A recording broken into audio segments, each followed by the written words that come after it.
Welcome to the program, Senator Laila de Lima. Hi, Pinky. Good morning. And quite a pleasure for me to be here in your show. Senator, in the past two House hearings, there were about 9 or 10 individuals who said the same thing, that you allowed the proliferation of drugs inside the NBP and that you received millions in kickback. How do you defend yourself against 9 or 10 men? The truth. I will defend myself via the truth. Because the truth is, I'm innocent. The truth is, I'm not at all involved in the drug trade in whatever capacity, whether as a cuddler, as a protector of these drug lords, or a beneficiary of their drug money. I did not receive a single money from anyone, let alone these drug convicts. So all of these things that they're saying about me benefiting, about me receiving bribes, about me receiving protection money from these so-called drug lords, these drug convicts, are a big lie. I know the truth, and I said this before, the truth is on my side. Do you have anyone, though, who is taking your side? I mean, again, I said there were 9 or 10 men during the House hearing. Is there anyone that will come up and say that the senator is innocent? I wouldn't know yet. That's why when it comes to, because, well, the Senate media would really pester me about responding to questions about mga sinasabi ng mga witnesses na yan. Nine witnesses. The 10th one is actually General Magalong. That's right. No, now, I would tell them, let me first hear all of them, all of these so-called witnesses who would try to implicate me. But they're all saying the same thing. But you would notice that even among most of the 9 so-called witnesses so far, no one there really said something about me directly receiving money, save for 1 or 2. But again, that's a complete lie. But all the convicts like Colanco, like Tristisa, where the other Magleo, etc. They said that they did not directly give money to me. All right. So I would not know. I would not know if there's anyone in their list of perjured witnesses would really tell the truth. But Colango did say that he supposedly or allegedly spoke to you on the phone. Let's listen to his testimony. Ang sabi ko po ni ma'am, Herbert, sabi niya sa akin, kumusta? Ma'am, I confirm ko rin po yung October po, nagmula po siya, kinukuha, nag-umpisa po siya doon sa October 2003, kinukuha po niya yung 3M po. Okay. Herbert, thank you. Did you ever speak to him? I did not speak to him via phone. I remember I spoke to him once. Nung lilipat na sila from NBP to Bilibid. To NBI. I'm sorry, from NBP to NBI, right after the December 15. On December 15, about 3 to 5 minutes, appealing na wag daw siyang ipalipat. Wala daw siyang kinalaman. And meron pa siyang ibang sinabi. But I'd rather reserve that at the proper time. But I did not. Did you speak to him on the phone? I did not. No, not at all. Okay. It was in person there at the Bilibid. At the Bilibid. So right after the raid, when we were still there, he told Director Bukayo he wanted to talk to me. Sabi ko, bakit? Ma'am, matter of life and death daw po. So of course I got curious. But I made sure that, about 2 or 3 of my security were at the hearing distance, so they could hear exactly. So you have people who actually heard what Colanco told you? That's what I recall. That's what I recall. Pero ganun lang, I can, in essence, he was trying to convince me not to include him in those to be transferred from NBP to NBI. Of course, I said, no, you should be part of that. So what was your feeling when he said on national television that he actually spoke to you, and let me add that your number, Senator, was publicly announced as well? That's another thing. I felt so bad that they have to publicly announced my phone. Now I'm a subject of harassments from all of these trolls. Now going back to what you said, I wasn't able to watch that hearing kung saan nga nagsalita yan, si Colanco. But of course, binalita sa akin yan. Eh, syempre, tinawanan ko lang yan kasi alam ko hindi totoo yan. I never spoke to him sa phone. Never. Even if he claims, a senator, siya yung nagbigay ng number mo. Doon, that was the first day of the hearing at the House. Ang dali naman makuha ng number ko. Sila Secretary Aguirre, alam na siguro number ko.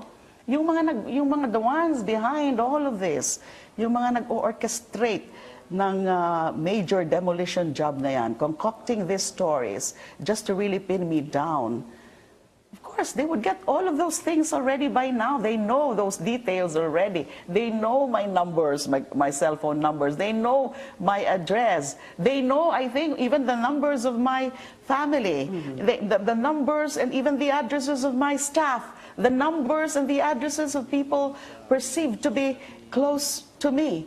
That's how, that's how massive this whole operation is. What is the goal? There is one singular goal, to follow the instruction of the president who is out to destroy me. And so who is really behind all this? No one else. It's the president. Because he's been announcing that. In one interview, press con, or speech, he said something like, you're finished. He was the one who first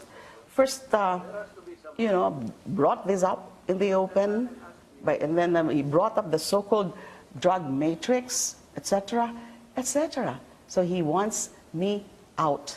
He wants me finished. And so he has to assemble, they have to launch this massive demolition job with lots of government resources, with lots of government time being spent. They're forgetting already all other problems in our country, except, of course, addressing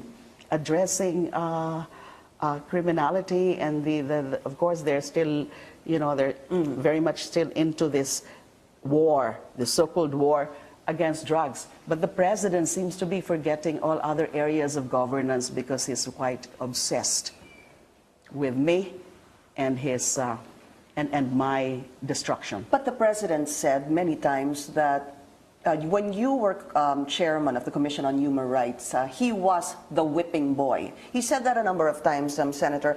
Looking back, was there something you feel you did as chairman of the Commission on Human Rights that led to his anger towards you? I guess so. I think I did something. Because remember, I actually initiated. Did you do something wrong? Let me rephrase that question. I did nothing wrong. What I can recall is that in one of those public hearings that we conducted right there in Davao City, in the year 2009, he was among those invited, and he appeared, and then publicly I chastised him. I lambasted him. I lectured to him on the issue of human rights, and I confronted him with the things that were reported to us about the existence of the Davao Death Squad, and that he is behind that Davao Death Squad. So I guess he has not forgotten that. He has not forgiven me for that. Okay. So this is all part of a personal vendetta on his part. Do you feel somehow that it's a little bit ironic that the very same government office, the Justice Department, which you led not too long ago, is actually the same government office that may file charges against you, according to Secretary Vitt Aguirre? It pains me a lot that that's happening now to the DOJ. I'm sure that the conscientious personnel and officers of the DOJ are feeling bad about what's happening now, that they're using the DOJ as an institution to really further a sinister agenda against their former boss. But he's mentioned the AMLAC as well, Senator, that there are millions. He said 500 million to $1 billion, but not necessarily linked to you. But he seems bent, at least Secretary Vitt Aguirre is bent to show and prove that you benefited from the drug money. What can you do? Are you willing, for example, to open your bank documents? Well, I'm sure your bank accounts? I'm sure they're already doing that. He already announced that they have the AMLAC documents already. Now, this is what I'm going to say. There are no, I'm sure Secretary Aguirre and his operators know that there are no negative or adverse findings from AMLAC. They know that, but they're trying to suppress it. Now they have this statement about, well, it's not really in her name. It's in the name of certain persons associated to her. Yeah. It's in the name of certain corporations. We're still looking into these corporations. About corporations, I have no corporations. I'm not a member of any corporation. What I can only say, well, there's an orphanage in our place. I'm just a member of the board of trustees, so that's a non-stock, non-profit. Anything else? None at all. Now, but what they're saying is correct. There are allegedly, just allegedly, questionable bank accounts of certain persons associated with me, whether former subordinates or what. Then let them answer, let them respond to that, let them explain. I'm sure may mga explanation yan kung meron silang mga ganong sariling mga bank accounts. But these are not my bank accounts. I have no dummy accounts under the name of any other person, whether close to me or not.